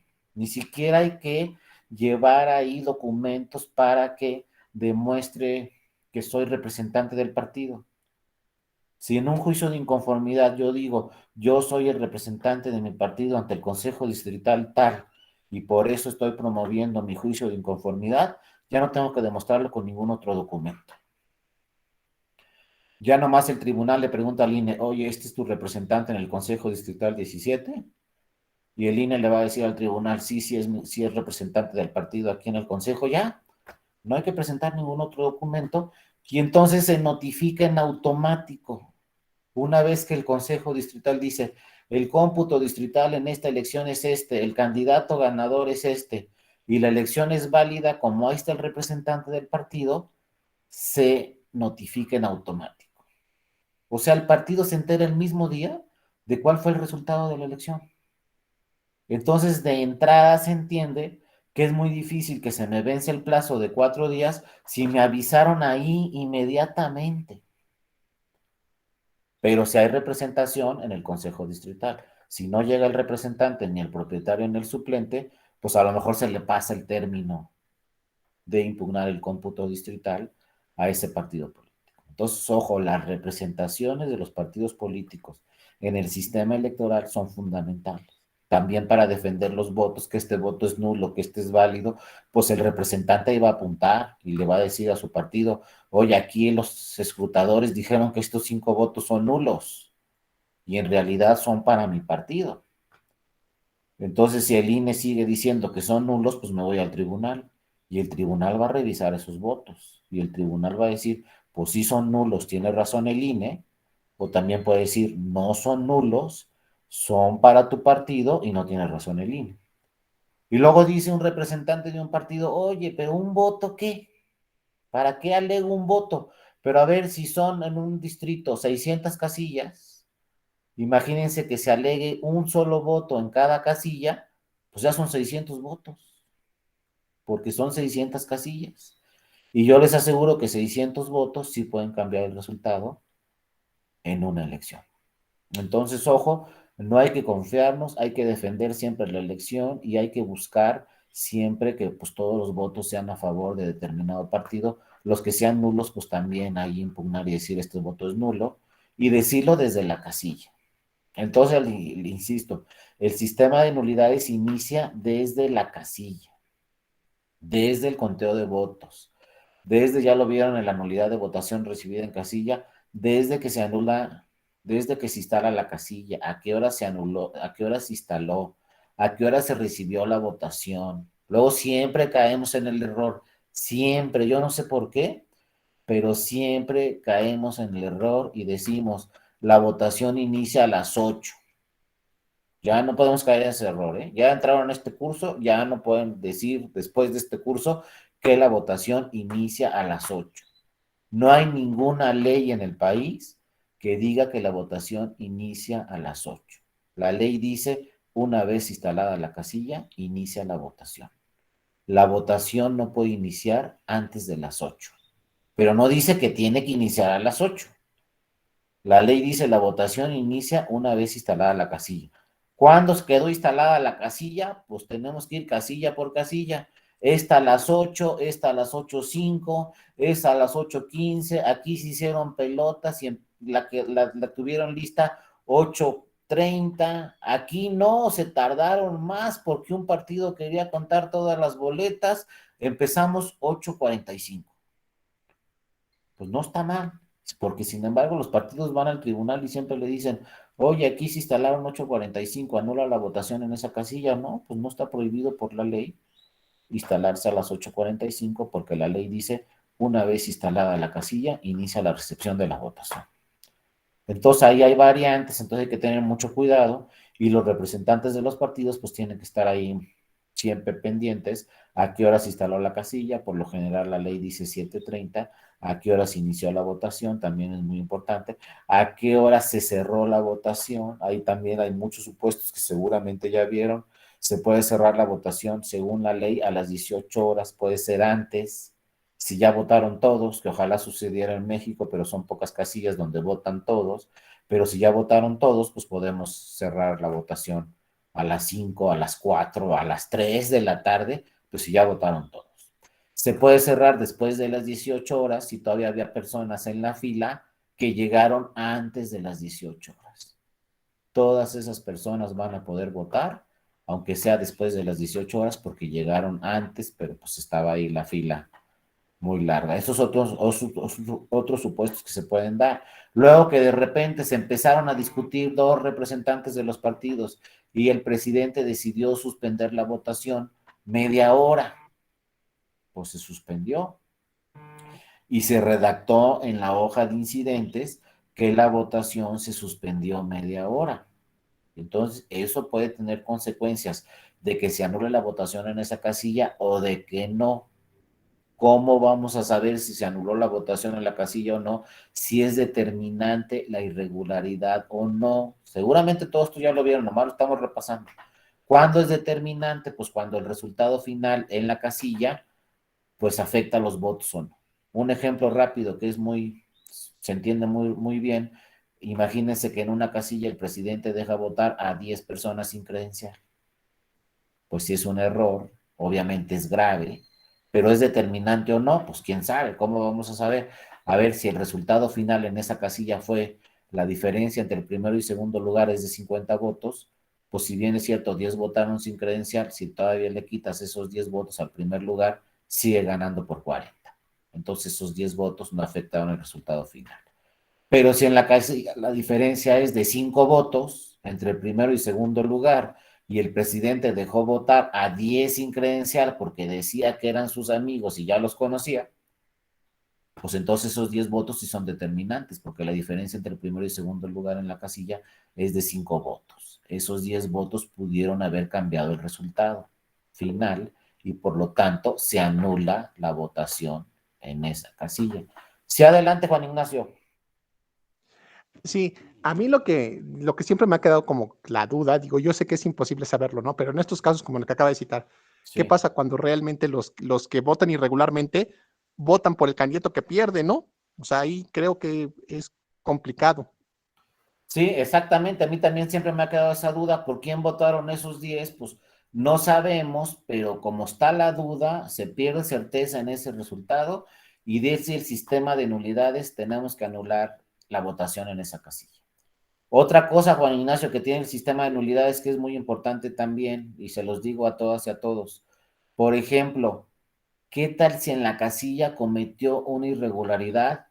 Pues no les voy a decir un partido porque lo van a decir, este es del PAN, este es del PRI, este es de Morena, y no. ¿Qué tal si un partido político cometió la irregularidad y queda debidamente acreditado? Luego dicen, ¿por qué tenemos que anular todos los votos en la casilla? ¿Por qué no anulamos solamente los votos de que cometió esa irregularidad y fue determinante? Pero el sistema de nulidades es así. El sistema de nulidades dice, quien haya cometido la irregularidad, pues ya no importa. O a lo mejor ni sabemos quién fue de todos, pero ahí está la irregularidad. Y por lo tanto hay que anular todos los votos. Entonces el que ganó luego dice, ¿y por qué me anulan mis votos? Si yo gané y yo no cometí la irregularidad. Por ejemplo, que no llegaron los escrutadores, que tampoco llegó el secretario. Nomás estaba el presidente o la presidenta, ¿no? Quien sea. Entonces la ley dice, si nada más está el presidente, se tiene que anular todos los votos, porque no estaba integrada la casilla debidamente. Y entonces el primer lugar dice, ¿y yo qué culpa tengo que no llegó el secretario, que no llegaron los escrutadores, que no llegaron los suplentes y que el presidente no trajo a nadie de la fila? Pues no tienen la culpa el primer lugar, ¿verdad? Y también se van a anular sus votos.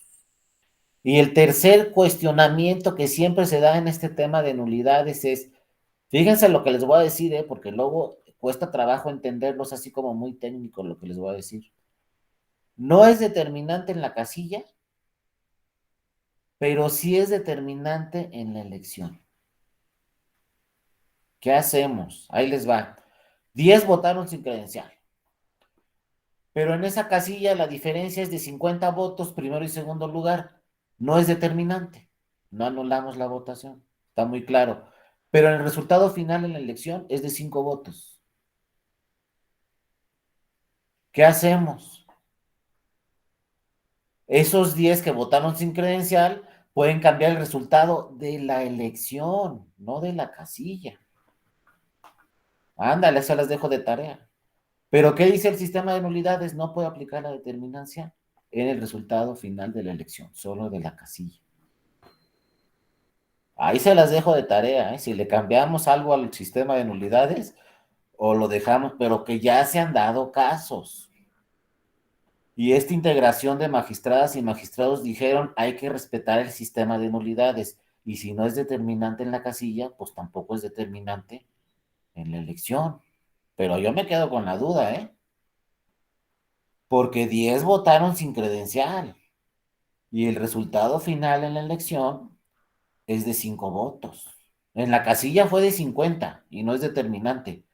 Pero en la elección es de 5. Ahí se los dejo si cambiamos el sistema de nulidades o seguimos así, nomás determinante en la casilla y no en la elección. Pero son casos así muy importantes que se han dado, que como dice Juan Ignacio, uno se queda pensando, oye, pero pues ya vimos que hay 10 votos irregulares. Y la diferencia entre el primero y segundo lugar en el resultado final de la elección es de 5 votos, ¿no? Entonces, pues todos esos temas también están ahí por revisarse, pues lo bueno es aquí es que tenemos precedentes de la sala superior, ¿no? Y en el último caso, la sala superior dijo debe respetarse el sistema de nulidades y si no fue determinante en la casilla, no se anula ningún voto. No se anula la elección, porque también hay otro principio en nulidades que dice que pues siempre debemos de buscar la protección del voto, no anularlo. Cuando ustedes tengan duda, se tiene que anular o no el voto, siempre hay que buscar el criterio que proteja el voto y no que se anule. ¿Por qué? Porque el voto es un derecho humano. ¿Y qué dice el artículo primero de la Constitución? Hay que proteger y potencializar los derechos humanos, ¿no? Y hay que hacer la interpretación progresiva. ¿Qué quiere decir eso? Que hay que interpretar la norma para proteger el derecho humano, no para restringirlo. Entonces siempre hay que hacer una interpretación para no anular el voto, sino protegerlo, porque el derecho es un derecho humano, el voto es un derecho humano, y entonces le vamos a anular ese voto a esa ciudadana o a ese ciudadano y vamos a restringir su derecho humano. Entonces, si hay una interpretación favorable, hay que irnos por la interpretación favorable. Fíjense cómo ya fuimos otra vez hasta la Constitución con tal de proteger esos votos. Por eso dice la Sala Superior, hay que proteger el sistema de nulidades y si el sistema de nulidades dice no se anula la elección, pues vamos a proteger todos esos votos que se emitieron en esa elección y no los vamos a restringir, ¿no? Sí, adelante, Omar. Gracias, doctor. Buenos días. ¿Nos puede pasar el dato de la sentencia que nos está comentando, por favor?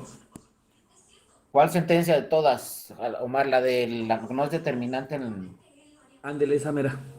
Déjame buscarla porque esa fue por ahí ya se fue hace varios años, pero déjame darle una buscada a ver si la encuentro, pero sí fue un criterio de la Sala Superior, donde sí se señaló ese tema, donde pues no fue determinante en la casilla, pero sí fue determinante en la elección y se decidió pues no anular la elección porque el sistema de unidades dice debe ser determinante en la casilla. Si no es determinante en la casilla, no puedes anular esos votos, no se anularon y el resultado final de la elección pues es otra cosa, ¿no?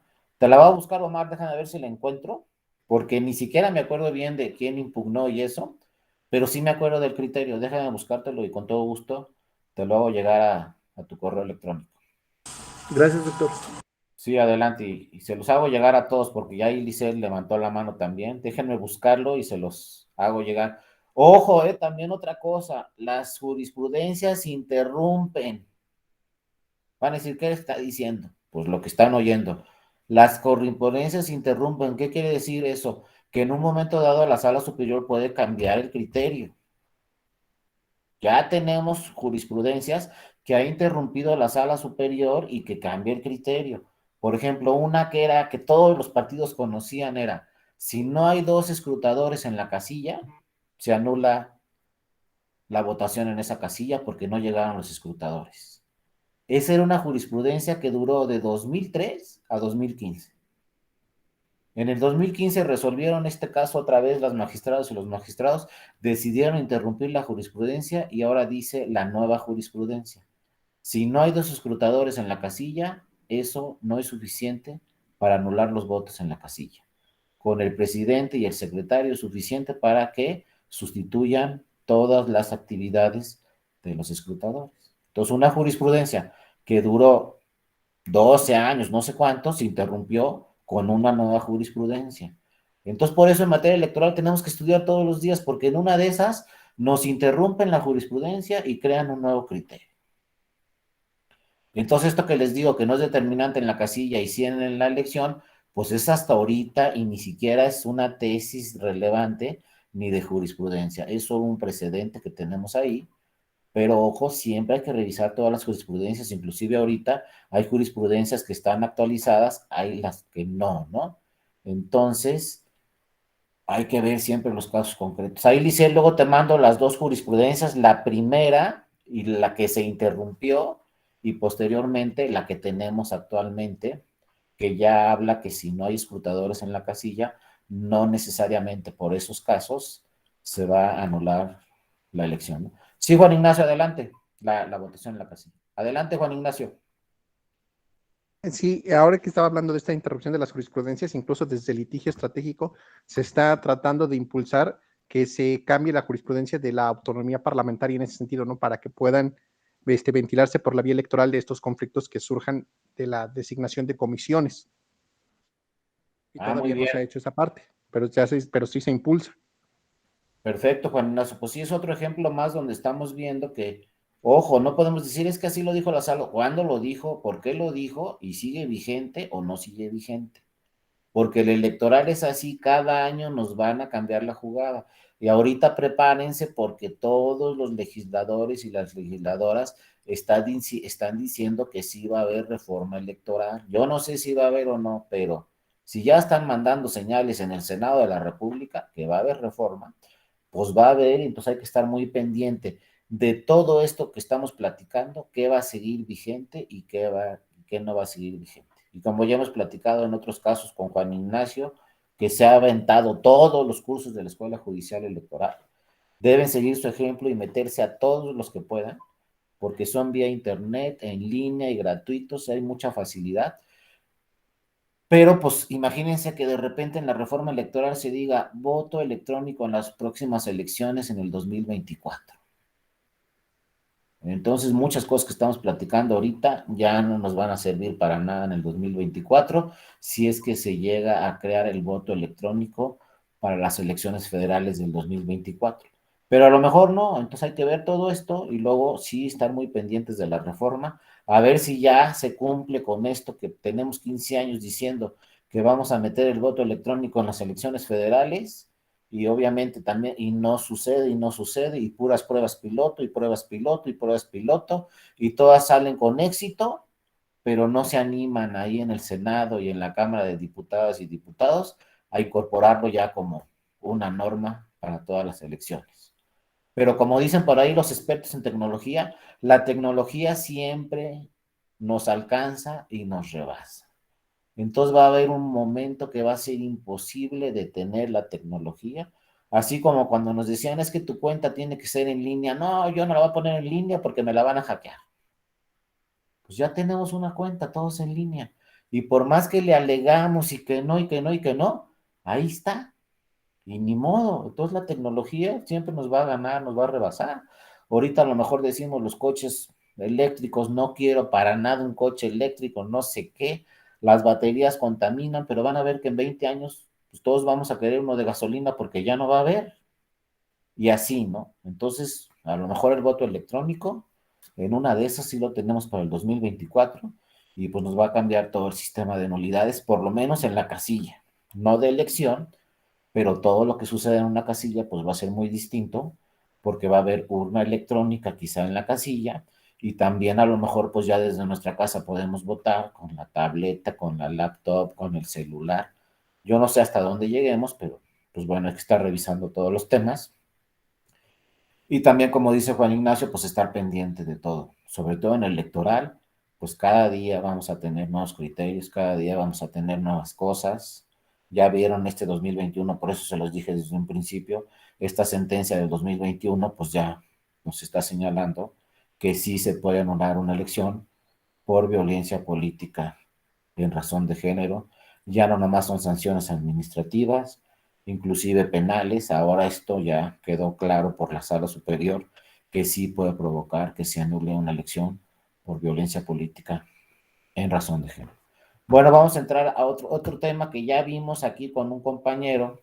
Va a decir, pues me está repitiendo Salomón, me refiero a Salomón que estuvo conmigo los primeros días de la semana en otro curso, y que ya vimos esta jurisprudencia, pero los que no estuvieron en ese curso o en otros cursos, pues sí es muy importante, ¿no? Esta jurisprudencia primera 1 del 2014 nos dice que también, por ahí nos preguntaba un compañero que si era necesario el juicio de inconformidad, creo que fue José, algo así. Pues fíjense, a partir del 2014, el juicio de inconformidad, que vamos a ver después, pues también lo pueden promover los candidatos y las candidatas. Y nos suena muy normal, pero no, si ven la ley dice que los únicos que pueden impugnar una elección, presentar una demanda y solicitar al tribunal que se anule una elección son los partidos políticos. Así dice la ley, ¿eh? Cualquier ley que lean, la local o la federal, dice los que pueden impugnar una elección y solicitarle al tribunal que se anule, solo son los partidos políticos. Entonces ahí empezó el enredo, porque luego el candidato o la candidata le decía a su partido, oye, quedamos en segundo lugar, nos ganaron por 2 puntos nada más, hay que impugnar la elección, hay que impugnar la votación recibida en casilla, y le decía el partido a la candidata, no la vamos a impugnar.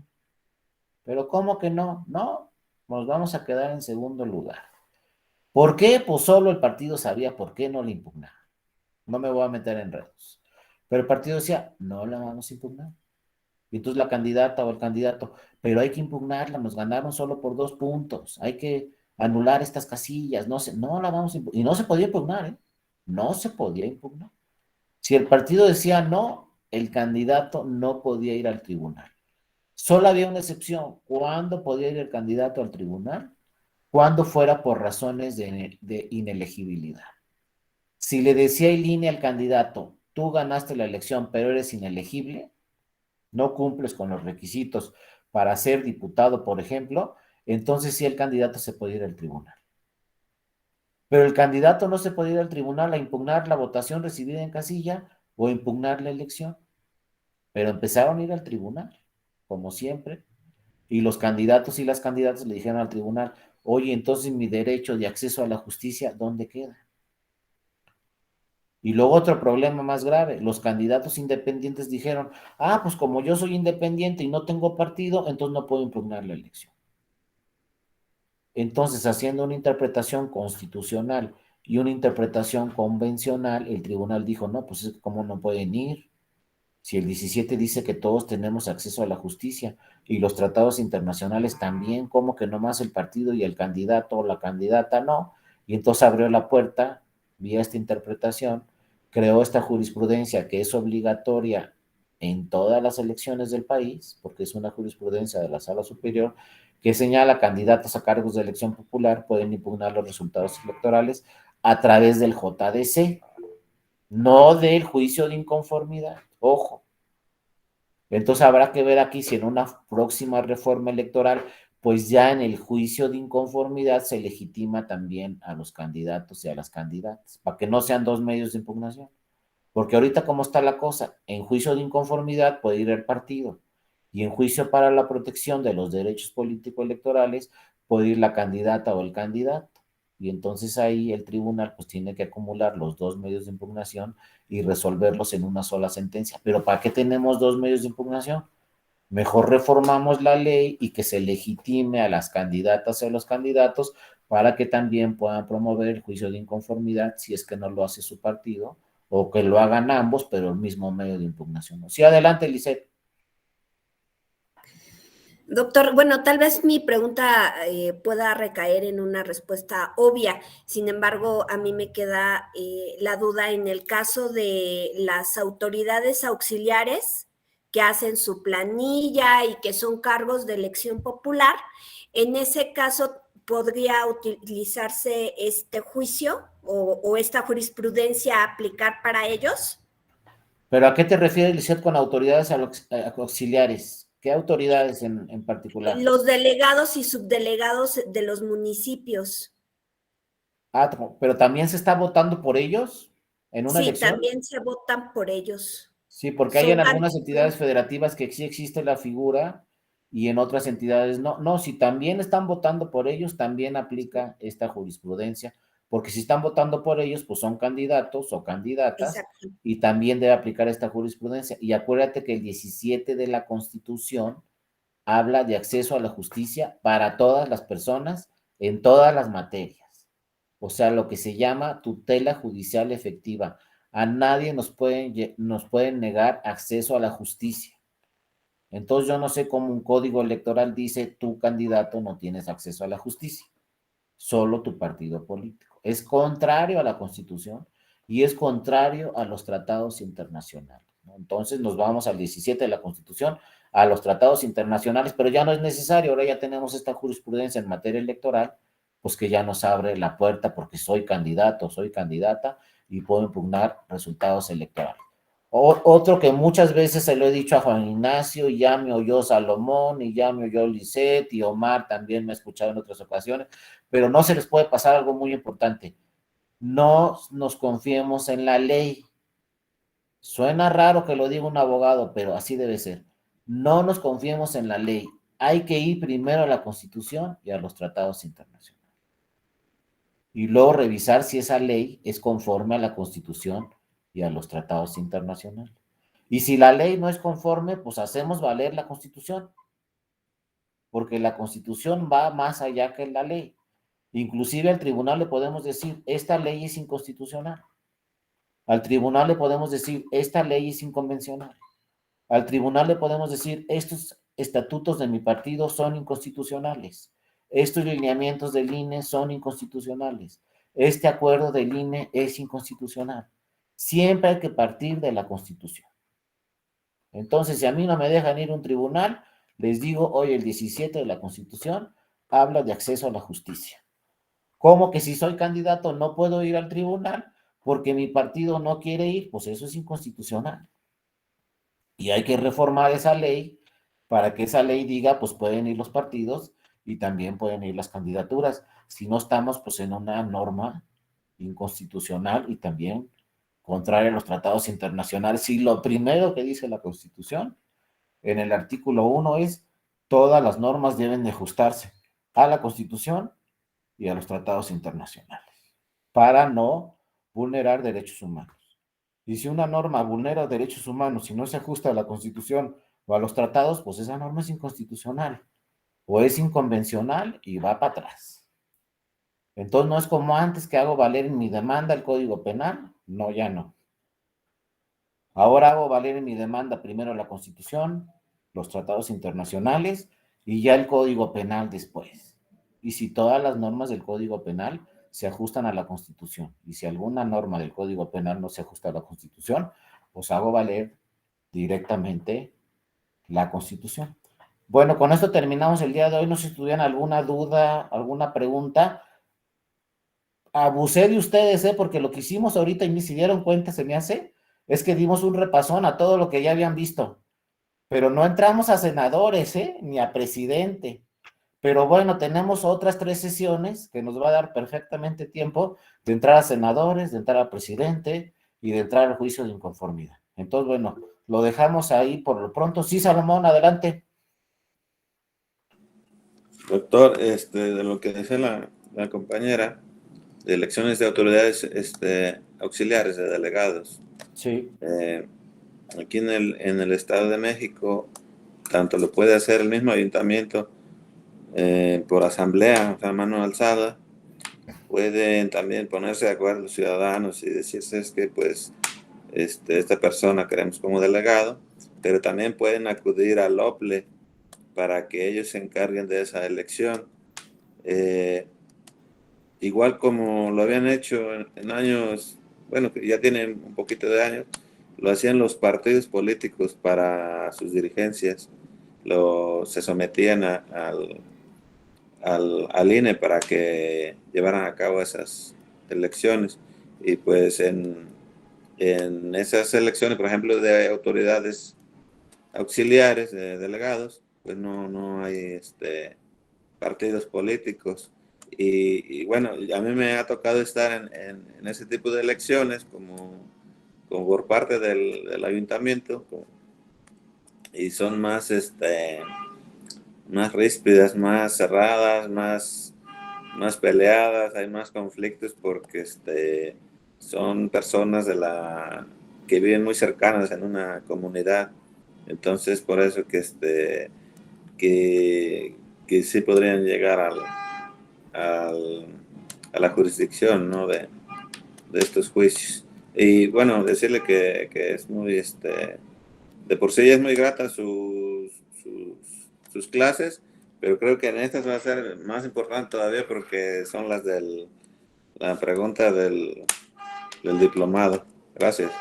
No, muchas gracias a ti, Salomón. Y sí, como muy bien lo señalas, pues independientemente si la elección sea conforme a sistemas normativos internos o con una elección constitucional, ya sean comunidades indígenas o no, todos tienen derecho a acceso a la justicia. Necesariamente estén en una elección interna dentro de una comunidad indígena en atención a usos y costumbres, o estén en una elección constitucional en atención a la legislación electoral, todos tienen derecho a acceso a la justicia y todos tienen derecho a acudir a todos los tribunales y pues con mayor razón al tribunal de última instancia, atendiendo a su derecho humano de acceso a la justicia y de tutela judicial efectiva, ¿no? Muchas gracias, Salomón, por tu participación. Y bueno, si no hubiera otra pregunta, pues se nos acabó el tiempo, pero como siempre les digo, nos vemos, no mañana, porque mañana es sábado, pero sí nos vemos el lunes a la misma hora y en el mismo canal para seguir con los temas. Si tuvieran alguna duda, piénsenla todo el sábado y todo el domingo y me la dicen el lunes. Gracias, les mando un abrazo, cuídense mucho y nos vemos. Gracias, nos vemos el lunes, que tengan bonito fin de semana. Y le agradezco mucho a Cristian que nos dio seguimiento al curso del día de hoy. Gracias, Cristian, nos vemos. Nos vemos, Dali, que estés bien. Hasta luego, cuídense mucho.